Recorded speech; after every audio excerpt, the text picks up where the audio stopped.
السلام عليكم البنات، كي دايرين؟ بخير؟ نتمنى كاملين تكونوا بخير وعلى خير.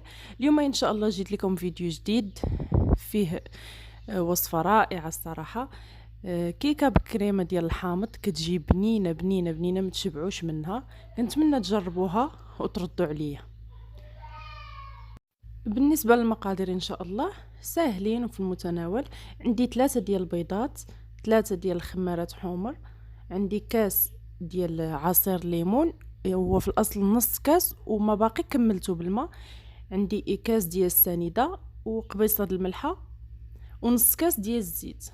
كنحتاجو كذلك معلقه ديال الخل والمبشور ديال الحامضه والدقيق الابيض، وكذلك شويه الجوز اولا الكركاع الا كان متوفر. ما كانش متوفر ماشي مشكل. هنا غندير كاع المكونات في الخلاط الا النواشف، كنطحنهم مزيان مزيان على هذا الشكل، وكنرجع نضيف كنرجع نضيف الدقيقه البنات كيبقى على حسب نوعيه الدقيق وعلى حساب البيض.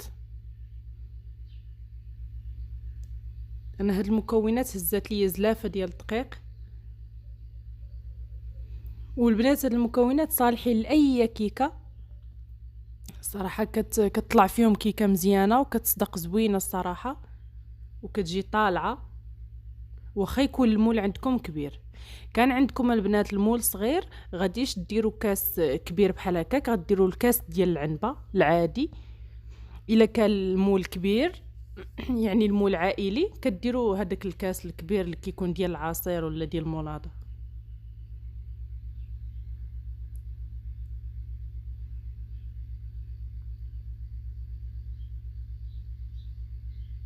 ومن الاحسن البنات نصيحه، ما تبقاوش ديروا الخمارات من الاول. الخمارات كيخليو الخليط كيتفاعل وبالتالي ما كتشوفوش القوام ديالو واش هو داك المطلوب ولا لا.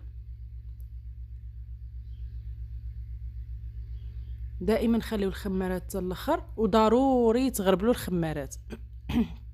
كيبقى فيهم الا ما تغربلوش كيبقى فيهم واحد الكويرات ما كيتفاعلوش كاملين في الكيك، وكتجي الكيك هابطه.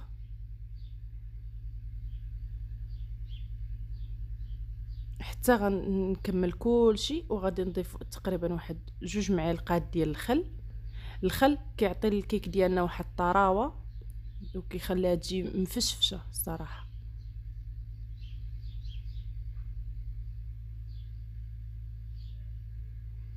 كتخلطوا مزيان مزيان، كتاكدوا باللي ما بقاوش هذوك الكويرات ديال الدقيق.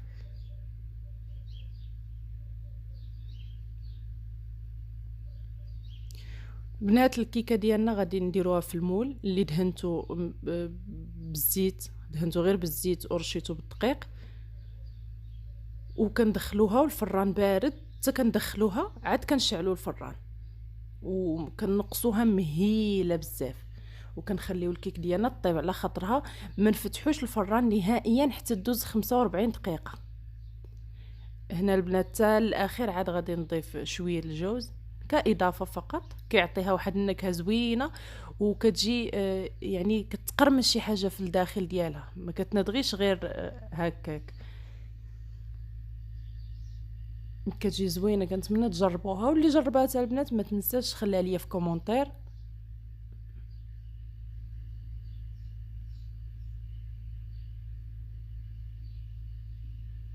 باش تعرفوا البنات القوام المطلوب، ملي تهزوا يديكم تخلطوا بالفو وتهزوا يديكم، ما يتقطعش ليكم هذاك الخط اللي نازل، ما يتقطعش، يهبط خط واحد صافي. هنايا فرغتها في المول. وكنعتذر البنات على شويه الصوت ديالي راه شويه عيانه. كنخبطوا المول هكا واحد 2 خبطات حتى كيحيدوا دوك الفراغات اللي لداخل، وكندخلوها الفران. هنا البنات الكيك مورا ما طابت ليا خرجتها، كتجي على هذا الشكل هذا، كتجي زوينه وطالعه الصراحه. التصوير ما عطاهاش حقها، كتجي طالعه.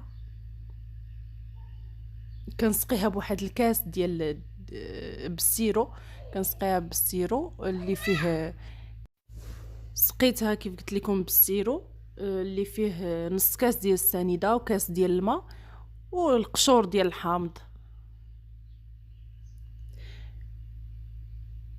وهنايا البنات غادي ندوزو الكريمه.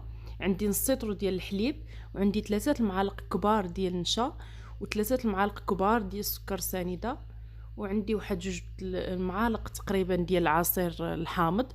ولكن ما غاديش نضيفوه من الاول حتى طيب لينا الكريمه، حيت لا ضفتوه من الاول غادي يخسر الحليب، غيبدا يتقطع. وعندي نكهه الحامض، النكهه فقط درتها على قبل اللون باش يتبدل.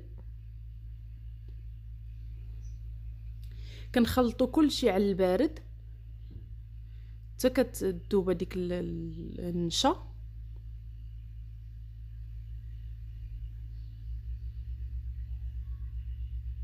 وكنديروا فوق البوطه حتى كيغلى. ملي كيغلى كتكون الكيكه بارده البنات، ضروري تكون الكيكه بارده باش ما تشربش ليكم هذيك الكريمه. صافي، وكنخوي فيها الكريمه ديالي على هذا الشكل، وكنديرها في الثلاجه واحد الساعه ديال المكانه حتى كتقبض في راسها مزيان مزيان. والتزيين كيبقى على حسب الاختيار. انا هنا البنات زينتها بشرائح ديال الليمون وريقه ديال النعناع، وفي الجناب دهنتها بالعسل وزينتها بالكاوكاو كونكاسي، كاوكاو ايفيلي عفوا. على هذا الشكل كتجي زوينه راقيه في المنظر وبنينه في المذاق. كنتمنى تجربوها، واللي جرباتها كيف قلت لكم ما تنساش خلي عليا في كومونتير.